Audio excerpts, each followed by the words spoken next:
안녕하세요. 헤럴드경제 고은결 신혜원 기자입니다. 네, 부동산 정책, 시장 동향, 개발 정보 등 부동산에 대한 모든 것을 다루는 부동산 360 유튜브 채널에 국내 최고 청약 전문가분을 모셔봤습니다. 네, 아마 대한민국에서 청약 제도를 가장 잘 이해하고 계신 분이 아닐까 싶은데요. 청약에 갓 입문하신 분들께는 바이블로 여겨지는 책이죠. 주택 청약의 모든 것을 대표 집필하신 주문경 한국부동산원 청약운영부장님 모셨습니다. 안녕하세요, 부장님. 네, 안녕하세요. 반갑습니다. 한국부동산원에서 청약홈을 운영하고 있는 주문경 부장입니다. 반갑습니다. 그러면 오늘 이제 청약에 대해서 굉장히 다양한 질문을 해볼 건데요.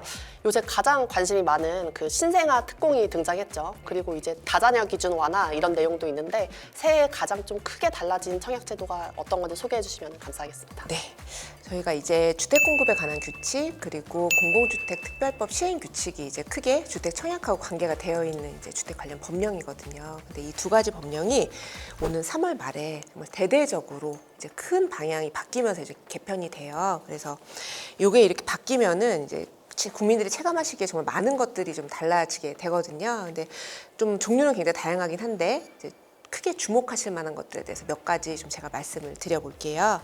특히 이제 이번 개정은 이제 정부의 저출산 극복을 위한 주거 지원 방안이 이제 작년에 발표가 됐거든요. 그래서 그런 방안을 좀 크게 적극적으로 반영을 했다는 특징이 있습니다. 이제 그 중에 첫 번째가 아까 말씀해주신 게 이제 신생아 특별공급이 처음으로 등장을 하게 돼요.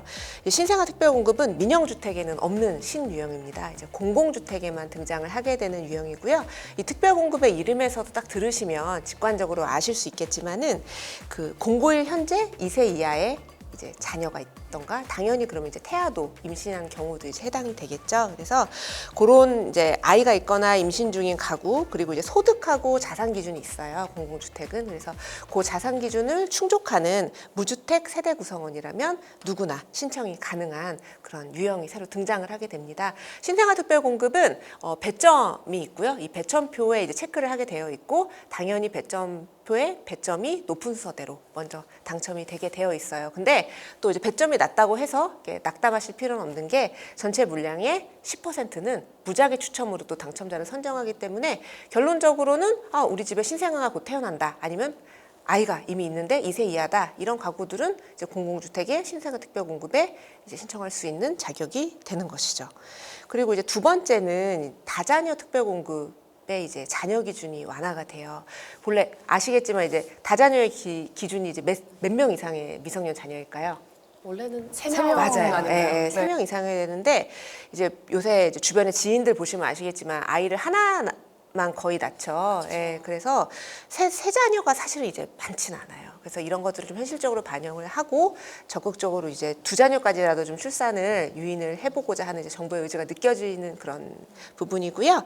이제 기존에 세 자녀였던 신청 자격이 두 자녀 이상으로 완화가 되면서 두 자녀 이상의 가구는 누구나 이제 다자녀 특별공급의 신청이 가능해지겠죠. 이거는 이제 주택이 크게 저희가 아까도 말씀드렸다시피 민영주택이나 국민주택, 공공주택 이렇게 크게 세 가지로 분류가 되는데 이 자녀수 완화에 대한 것들은 유형에 관계없이 어느 유형이든 다 두 자녀 이상으로 이제 바뀌게 됩니다. 이제 그게 좀 특징적이라고 할 수가 있겠고요.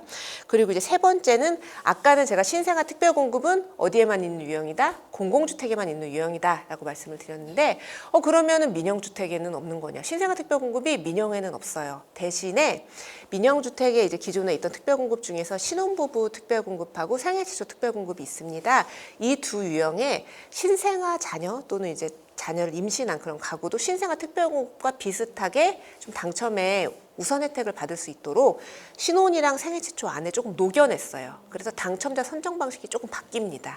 그래서 과거에는 이제 소득 우선이라는 개념을 이제 도입을 해서 당첨자를 소득이 낮은 이제 분위부터 먼저 당첨자를 이제 선정을 했었다면 민영주택 신혼부부랑 생애 최초에 이제 신생아의 우선적으로 당첨이 되는 걸 먼저 좀 도입을 해서 저희가 이걸 신생아 우선 공급이라고 얘기를 하거든요. 그래서 신생아가 있는 가구는 우선 당첨되도록 이제 개정이 됩니다. 그리고 이제 네 번째로는 부부간 이제 특별 공급 그 중복 청약을 허용하는 부분으로 이제 완화가 됐어요. 이제 이게 뭐냐면은 과거에 특별 공급 같은 경우에는 예를 들어서 이제 저랑 제 남편이 있는데 저도 신혼부부고 저희 남편도 예를 들어 신혼부부잖아요. 그러면 둘이 동시에 청약을 하면 안 돼요. 예, 이 특별공급은 중복 청약이 원천적으로 불가해요. 그래서 예를 들어서 저도 신청하고 저희 남편도 신청을 했는데 저희 남편은 떨어졌고 제가 당첨이 됐어요. 그럼 저는 계약을 할 수 있을까요? 계약 못 합니다. 현재는. 예, 현재는 왜냐면 저희 남편도 신청을 했기 때문에, 신청한 사실이 있기 때문에 신청한 사실만으로도 부적격을 받았었거든요. 예, 예. 그런 좀 그런 이제 제도적으로 그렇게 운영을 해왔었는데 이제 부부간의 이제 중복 청약은 이제 세대원 간의 중복 청약은 요거는 좀 이제 풀어주는 걸로 해서 둘 다 신청할 수는 있다. 예, 다만 둘 다 당첨이 되면 둘 다 가져갈 수는 없고요. 두 분 중에 이제 같은 날 신청을 이제 누가 신청을 하던 간에 둘 다 당첨이 되면 먼저 시간 순으로 시간이 빠른 당첨분을 이제 유효로 해서 가져가는 방식으로 이제 아마 개편이 될 것 같아요. 네, 그래서 이제 기회는 좀 더 와이드하게 드리고 폭넓게 드리고 이제 가져갈 수 있는 건 어느 정도 좀 제한을 하는 걸로 이렇게 바뀌게 될 것 같고 마지막은 이제 저희가 이제 자녀 이제 저출산에 대한 대책이 아까 주요 골자라고 말씀을 드렸잖아요. 이제 네, 신혼부부랑 생애 최초 같은 경우는 제가 예를 들어 신혼부부 특별공급에 당첨이 됐어요. 근데 제가 당첨이 되고 보니 저희 남편이 이제 남편은 등본이 같이 있거나 등본이 분리돼 있어도 어차피 같은 세대거든요. 부부는. 근데 저희 남편이 저랑 결혼하기 전에 예를 들어서 뭐 다른 특별공급에 당첨이 됐었던 경우가 있는 거 이력이. 그러면 현재는 부적격이에요. 현재 기준은. 왜냐하면 특별공급은 대원칙이 있어요. 특별공급은 동일 세대 내에서 평생 딱 한 번만 가져갈 수가 있습니다. 특별공급 1회 제한이 있거든요. 그래서 지금같이 제가 특별공급에 당첨이 됐으면 남편이든 아니면 다른 세대원이든 절대로 다른 특별공급에 과거에 당첨이 된 이력이 있으면 된다? 안 돼요. 예. 근데 이제 이게 3월 말에 주택공급에 관한 규칙이 개편이 되면 혼인 전에 제 배우자가 저랑 가정을 이루기 전에 혼인 전에 다른 특별공급에 당첨됐었던 이력은 괜찮다? 예, 괜찮은 거예요. 예. 이제 그렇게 이제 배제를 해주는 걸로 이제 전체적으로 조금씩 다 완화가 되는 식으로 이제 조금 바뀐다고 이해를 하시면 될 것 같아요. 완화가 되고 그리고 저출산 대책을 위해서 이제 자녀를 낳는 가구에게는 좀 더 적극적으로 당첨의 기회를 부여한다 이렇게 이해를 하시면 될 것 같습니다. 예. 작년에 청약통장 가입자가 100만 명이 줄었다 네. 이런 뉴스들이 계속 나오고 있어서요. 네, 네. 무주택자분들은 청약통장을 일단 유지를 하고 있는 게 낫다고 보시는 걸까요? 아, 네. 저도 이제 그 기사를 받고 네. 저도 이래저래 좀 안타깝기도 하고 그런데 네. 이제 당장 생활비가 부족해서 아니면 뭐 여러 어떤 피치 못할 여건으로 이제 급전이 필요하신 분들이 이제 해지를 하신다고 저는 들었어요. 네. 네. 이제 좀 안타깝죠. 이제 그분들은 이제 잘 모르시고 해지를 하는데 제가 근데 그 말씀을 꼭 드려요. 해지하시고 다시 가입하시는 건 되는데 이제 민영주택에서 가점제는 이 가입 기간이 오래되면 유리하다.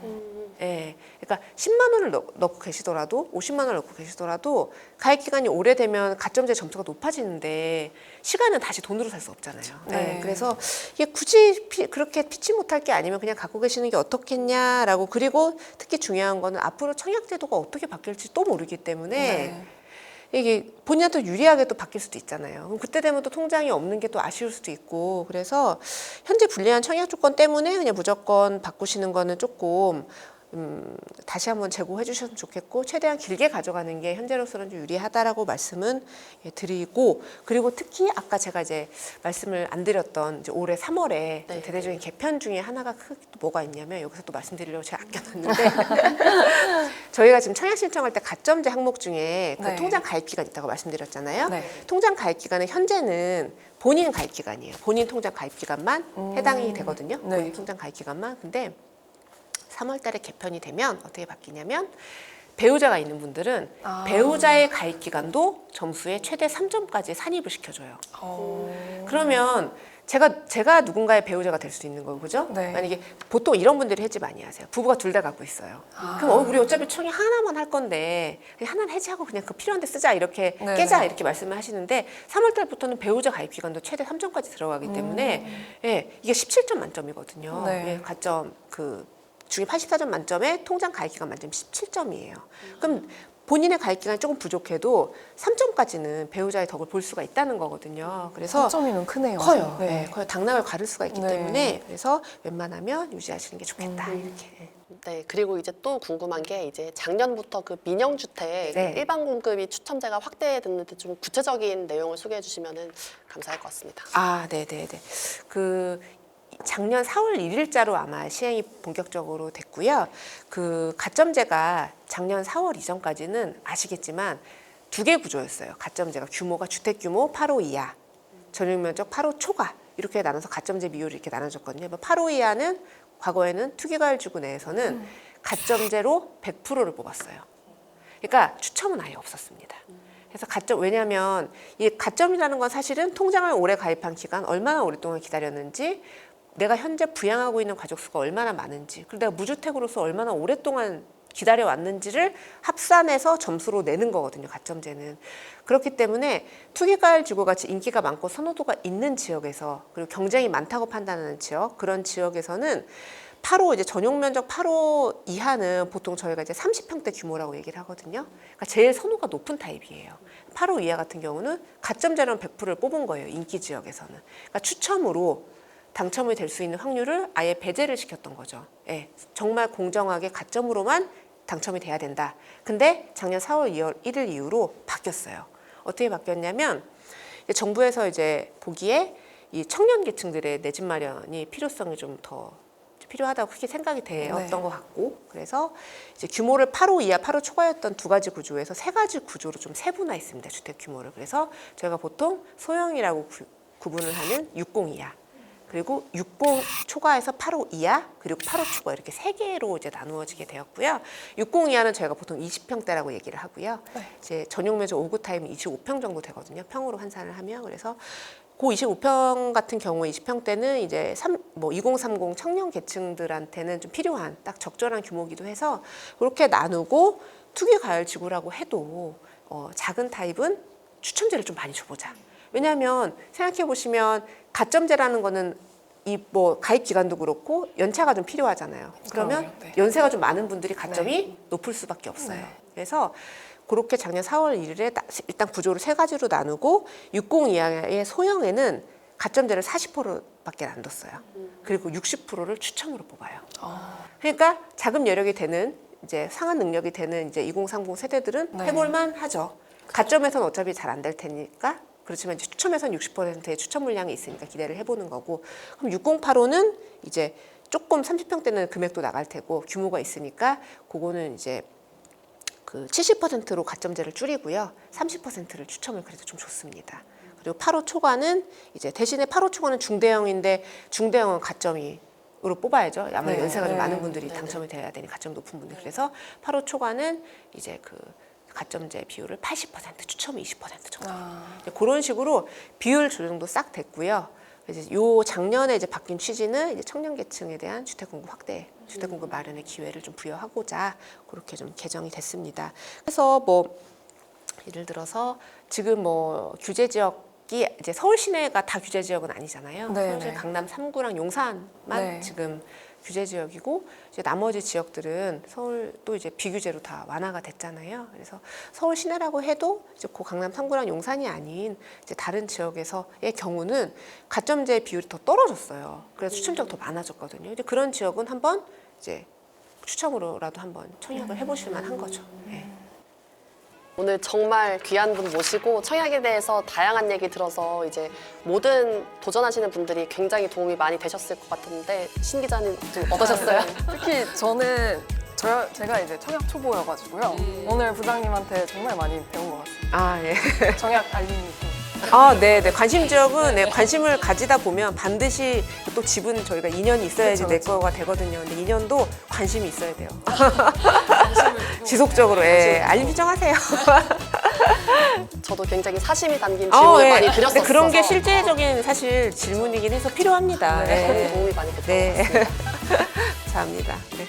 오늘 정말 최고의 청약 전문가 한국부동산원 주문경 부장님 모시고 귀한 얘기 많이 들어봤는데요. 앞으로도 부동산 360의 다양한 부동산 이제 시장 정책 정보 많이 올라올 테니까 많이 기대해 주시면 감사하겠습니다. 부동산 360 구독 좋아요. 알림 설정 부탁드립니다. 부탁드립니다. 부탁드립니다.